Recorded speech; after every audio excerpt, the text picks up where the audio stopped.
إن الحمد لله أصلي وأسلم على نبينا مصطفى محمد صلى الله عليه وسلم وعلى آله وصحبه أجمعين أما بعد أعوذ بالله من الشيطان الرجيم بسم الله الرحمن الرحيم സൂറ അൻ-നിസാ 21-ാമത്തെ വചനത്തിന്റെ വ്യാഖ്യാനം നോക്കൂ നിങ്ങൾ.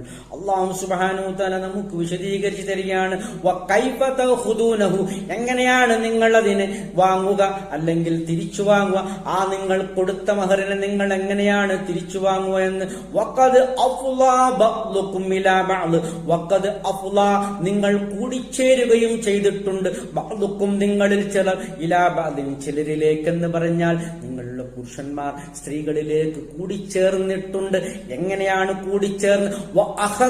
ആ സ്ത്രീകൾ വാങ്ങിയിട്ടുമുണ്ട് മിൻകും നിങ്ങളിൽ നിന്നും മീസാക്കൻ ഒരു കരാർ, ഗലീലൻ അത് ഉറപ്പായ ഒരു കനത്ത ഒരു ഉടമ്പടി കരാർ നിങ്ങളിൽ നിന്നും വാങ്ങിയിട്ടുണ്ടെന്ന് പറഞ്ഞാൽ ആ സ്ത്രീയുടെ വലിയ മുഖാന്തരം ഒരു കരാർ കല്യാണ നിക്കാഹിന്റെ ഉടമ്പടി നിങ്ങൾ വാങ്ങിയിട്ടുമുണ്ടല്ലോ. അങ്ങനെ നിങ്ങൾ കൂടിച്ചേർന്ന് ജീവിച്ചിട്ടുമുണ്ടല്ലോ. അങ്ങനെ വലിയൊരു അല്ലാഹു സുബ്ഹാനഹു തആലയുടെ കൽപ്പന പ്രകാരം ആ ആകാശലോകത്തു നിന്നും ഭൂമിയിലേക്ക് അവതരിച്ച ആ ഉടമ്പടി നിക്കാഹിന്റെ ഉടമ്പടി പ്രകാരം നിങ്ങൾ കൂടിച്ചേർന്ന് ജീവിച്ചിരിക്കെ എങ്ങനെയാണ് നിങ്ങൾ പിരിയുന്ന സമയത്ത് ആ മഹർ തിരിച്ചു വാങ്ങുക എന്നാണ് അല്ലാഹു ചോദിക്കുന്നത്. മുന്നായത്തിൽ വിശദീകരിച്ച രൂപത്തിൽ നോക്കൂ. ഖിൻതാറൻ ഒരു വലിയൊരു കൂമ്പാരമുണ്ടെങ്കിലും തിരിച്ചു വാങ്ങാൻ പാടില്ല. ഇതുമായി ബന്ധപ്പെട്ട് ഉമർ ബിൻ ഖത്താബ് റളിയല്ലാഹു അൻഹു ഒരു അസർ അതുമായി ബന്ധപ്പെട്ടുണ്ട്. നോക്കൂ നിങ്ങൾ, ഉമർ ബിൻ ഖത്താബ് റളിയല്ലാഹു അൻഹു ഒരു പ്രാവശ്യം അദ്ദേഹം